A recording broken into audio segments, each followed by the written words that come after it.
Hi, welcome back. We're at the Turbo R here. This is a 92 Turbo R. The idea of this video is to give people an idea of what's required to bleed the brakes.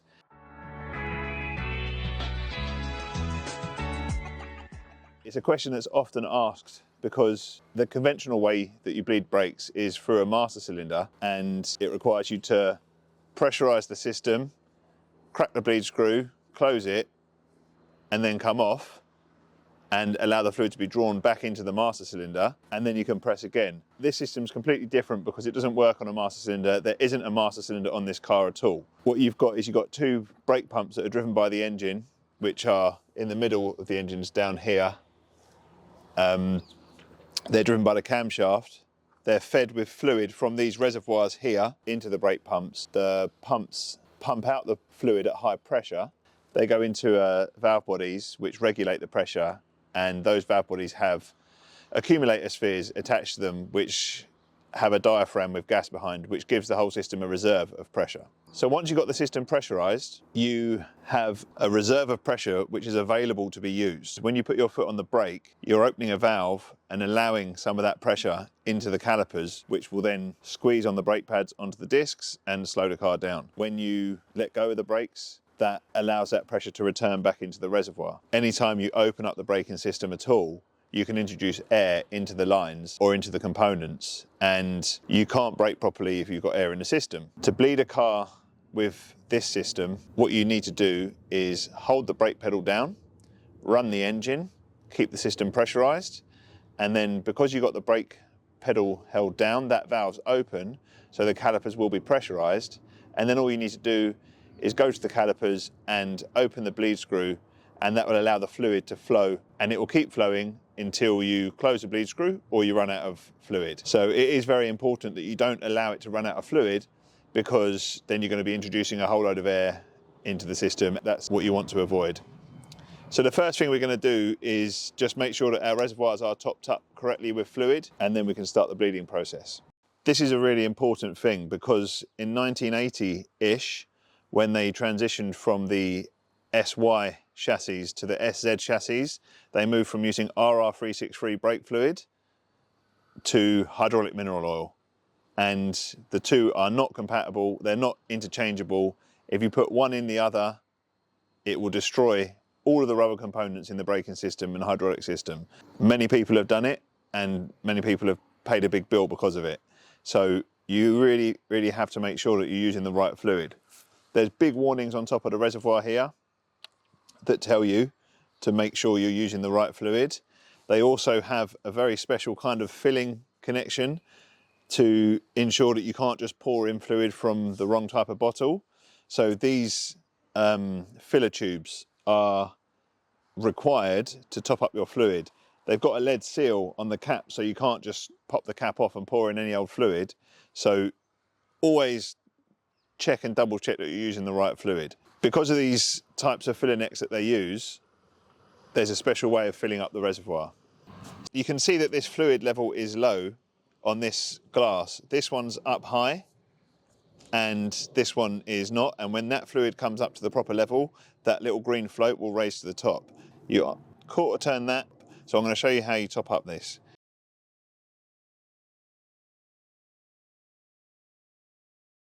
This is the best way to do it, is to bend that over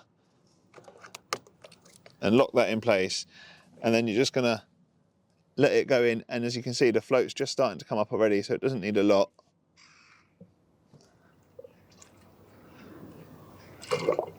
Right, and there, we're going to squish it off, and that's now topped up. So now we're just going to put the cap back on, and that's it. This one's already filled. Okay, so now we're going to jack the car up. We're going to take the wheels off so I can show you where we're bleeding the brakes from properly.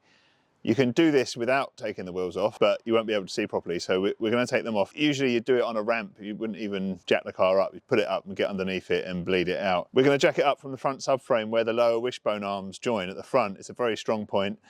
It's quite easy to jack the car up in the wrong place and damage components by squashing them, but this is a good point. We've got it on the bit of wood so that the jack can slide, because it won't slide properly on this block work. It's not ideal. I wouldn't recommend doing this if you were working under the car, but because we're not going to be under the car, we're just going to be working with it. We're going to keep the jack there and the 2 axle stands under it, so it can't go anywhere. So we're going to jack it up now.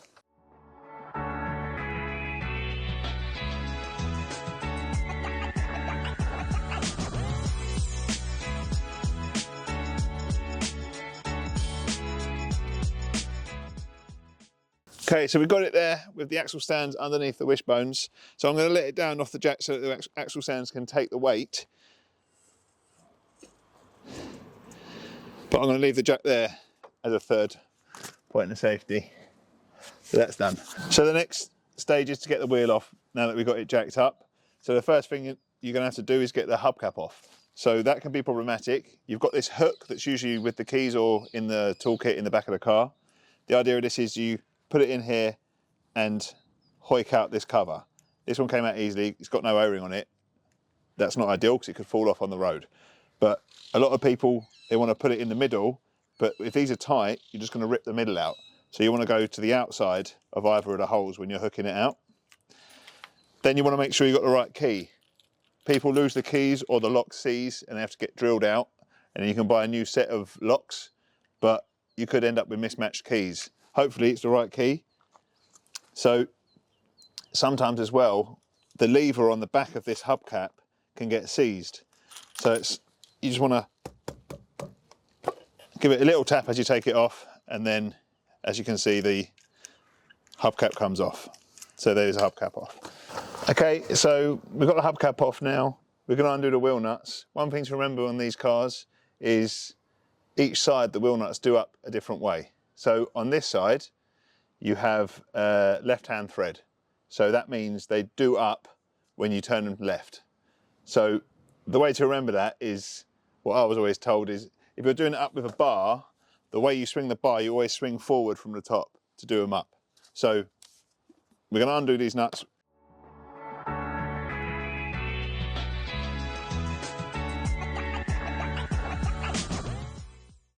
Always do undo the wheel nuts opposite each other. The last one, don't take it off completely.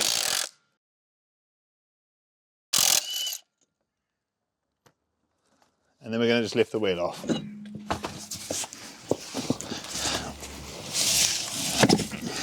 Okay, so now we've got the wheel off, we're ready to bleed the brakes. I've already got a spanner on the bleed screw, and I've got a hose that will allow any of the fluid that comes out to be directed into a container so it doesn't end up all over the floor. And you can see on that hose whether there's any air in the fluid that's coming out. So the next stage is to run the engine, hold the brake pedal down, then open the bleed screw, and that will allow the fluid that's being pressurized to just pump straight through the caliper. And we'll see what the state of the fluid is that comes out through the tube.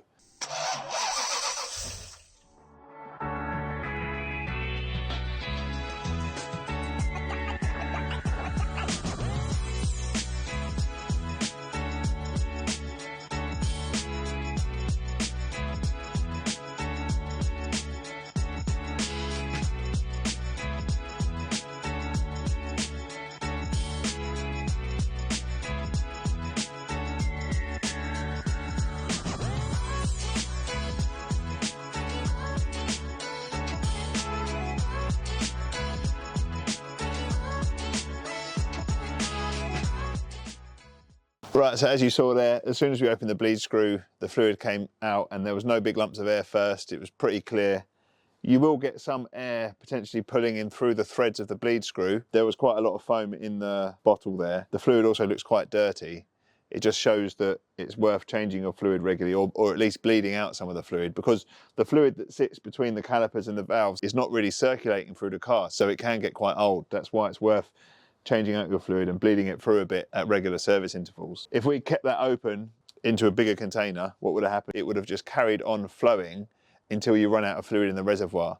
So it's very important that when you're doing this, someone's checking regularly that the reservoirs are topped up. So all that's left to do now is we're gonna close this off and top up the fluid and let the car back down. This is just one caliper we've bled out. Obviously each wheel, you've got 2 calipers. There's 1 bleed screw on each caliper. So that's 4 on the front. Then the rear calipers have got an upper and a lower bleed screw.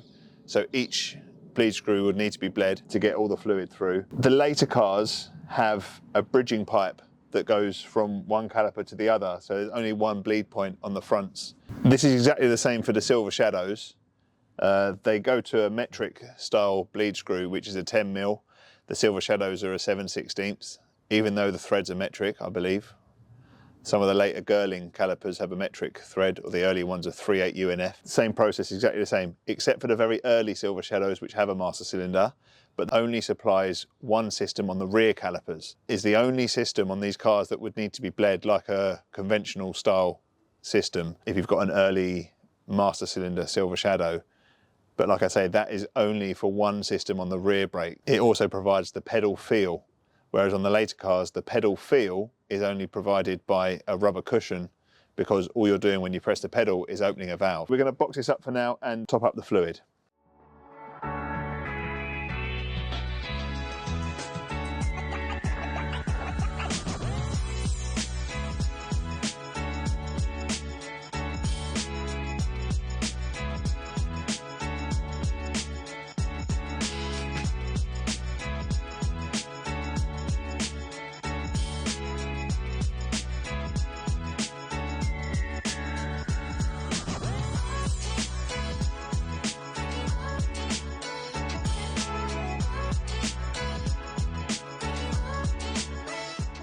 Okay, so the last thing to do is to top up any of the fluid that we lost. As you can see, this float has dropped down a little bit, so we're just going to top up this reservoir. This one's still, the level's fine, so we obviously only let out some of the this outer system here.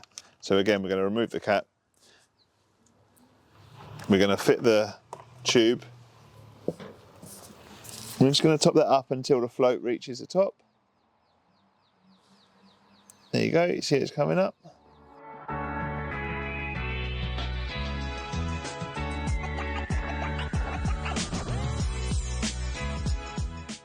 Okay, that's fine. Okay, so that's it. It would be good to do a full bleed on the car, I think, because some of the fluid that came out was dirty, but for the purpose of demonstration, that should help you guys if you ever wanted to tackle this yourselves. So, thanks for watching.